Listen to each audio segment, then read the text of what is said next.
శివుడి పైన నందీశ్వరుడు ఉండటం ఎప్పుడైనా చూసారా? నార్మల్ గా ఏ శివాలయంలో అయినా నందీశ్వరుడు శివుడిని చూస్తూ ఉంటారు, కానీ ఈ టెంపుల్ లో మాత్రం నందీశ్వరుడు శివుడి పైన ఉంటారు.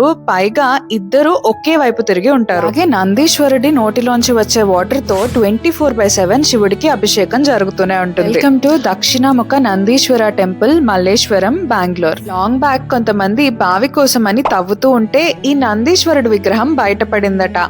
ఆ నందీశ్వరుడి నోట్లోంచి వాటర్ రావటం చూసి ఇంకా ఆ వాటర్ ఎంత వరకు వెళ్తున్నాయో చూద్దామని వాళ్ళు ఇంకా తవ్వుతూ ఉంటే అప్పుడు వాళ్ళకి శివలింగం బయటపడింది. అక్కడున్న ప్రజలు ఈ టెంపుల్ ని కట్టారట.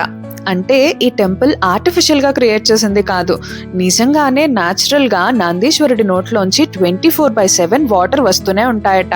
అండ్ ఆ వాటర్ ఎక్కడి నుండి వస్తున్నాయి అనేది ఇప్పటిదాకా ఎవరికీ తెలియదు. అందుకే ఈ టెంపుల్ ని ఒక యూనిక్ టెంపుల్ అని చెప్పొచ్చు. టెంపుల్ కి వెళ్ళాలంటే బెంగళూరులోని మెజెస్టిక్ బస్ స్టాండ్ నుండి మల్లేశ్వరం 8th క్రాస్ రోడ్ కి చాలా బస్సెస్ అవైలబుల్ గా ఉంటాయి. 8th cross road bus stand నుండి ఈ టెంపుల్ అయితే వాకబుల్ డిస్టెన్స్ లోనే ఉంటుంది. 15 minutes వాక్ చేసినట్లయితే మనం ఈ టెంపుల్ కి వెళ్ళిపోవచ్చు. మరి ఇన్ని స్పెషాలిటీస్ ఉన్న ఈ టెంపుల్ ని మీరు ఇప్పుడు దాకా చూడలేదా?